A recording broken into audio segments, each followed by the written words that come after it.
Taip, tai sveiki visi. Šiandien toks kitoks video, jisai nebus nei interviu, nei joks gaming video, tačiau šiandien mum pamoką praves anonimas apie karinės mašinas. Tai nieko nelaukęs, perduodu žodį mūsų karinės technikos ekspertui. Karočią, mes pašvarim šitą, pasiaukojo mūsų geri kareiviai, kad atjungti šitą tanketę. Jinai yra IFV. Jinai vadinasi BTR Kamiš. Jie naudoja CSAT alijansas. Šiuo metu jisai yra nudažytas, jei neklystu, Irano spalvomis. Būtent Irano kamufliažiniam spalvom. Mes dabar esame aktyvėje Pirgos karinėje zonoje ir mes jį pažiūrim. Taip, jisai turi šiuo metu uždėtas modifikacijas prieš skirtos ginti nuo prieštankinių kulkų. Jisai naudoja 30 mm autokanoną, galima vadinti jį Bushmasteriu, tačiau jis nėra Bushmasteris. Taip pat jisai turi dvi prieštankinės raketas užmontuotas čia. Aš nesiūlyčiau jas šaudyti. Kaip matote, čia yra radaras. Jo talpa turėtų būti nuo 6 iki 8 žmonių, jisai skirtas atvežti žmonės į priešakinę liniją, numesti ir padėti jiems gintis. Dažniausiai naudojamas CSAT alijanso prieštankinėse ir priešorinėse komandose kaip pagalbiamasis elementas. Taip pat yra naudojamas, yra jo šita kitokia modifikacija, vadinamas BTR Taiman, jisai naudoja kitokią viršutinį patranką, tačiau apie tai mes nekalbėsime, nes ta modifikacija yra naudojama Saharoje.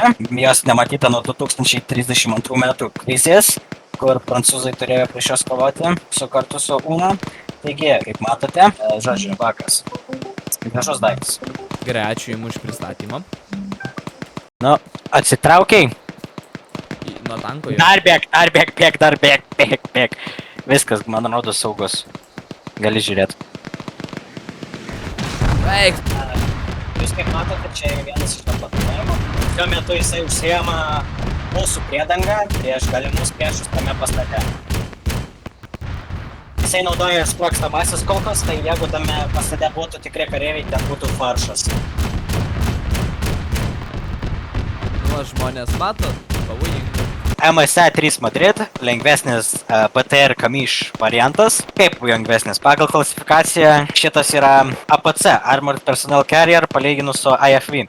Jisai yra naudojamas miesto operacijose arba mobiliuose divizionuose, tiksliau mechanizuotų pėstininkų batalionuose, kopose. Jisai yra skirtas greitai ir saugiai transportacijai karių į mūšio ar iš mūšio zonos, taip pat jų palaikyti. Jisai turi 30 mm granatsvaidį ir 7.62 machine guną. Jisai būklai yra abudu naudojami iš vidaus, kontroliuojami. Jo komandą sudaro vairuotoją, šaudytoją ir komanderį, kuris gali padeployint smoke screenus prieš raketas. Jo viduje gali sutilpti 8 žmonės šitoj konfiguracijai.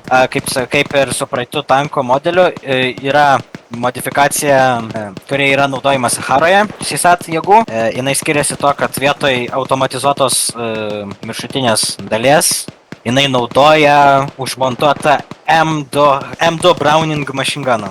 Atrodytų nelogiška, bet jau taip yra. Taigi vat. Aš pamiršau Aš pamiršau paminėti, jį taip pat Saharoje dažnai 2032 metais naudojo Ion PMC. Jisai pasirodė kaip ganėtinai efektyvus transportas, tačiau viena raketa iššovė be specialių slat cage modifikacijų ir jis miręs. Dabar dydžio palyginimas su žmogum atsistok šalia.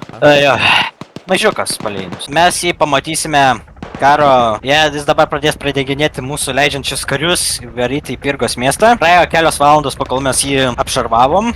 Taip tikiuosi, mūsų kareiviai saugiai tenais nueis. Taip, aš tai duosiu komandą, kad pradėtų šaudyt.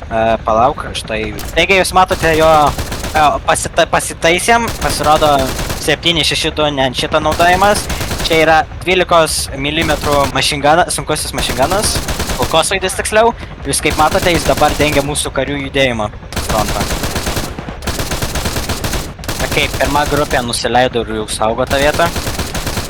Taigi, jūs galite matyti, kaip jis šaudo. Tradiciškai jisai dar turėtų naudoti granatsvaidžius, kada reikia. Taip, pirmieji mūsų kareiviai atvyko į zoną. Tiksliau, jau gal 50 banga. Šitą miestą mums ilgai turbūt neišeis paimti. Kaip manai, išeis tanką pagaus kokį nors? Ačiū už žiūrėjimą ir iki kito karto.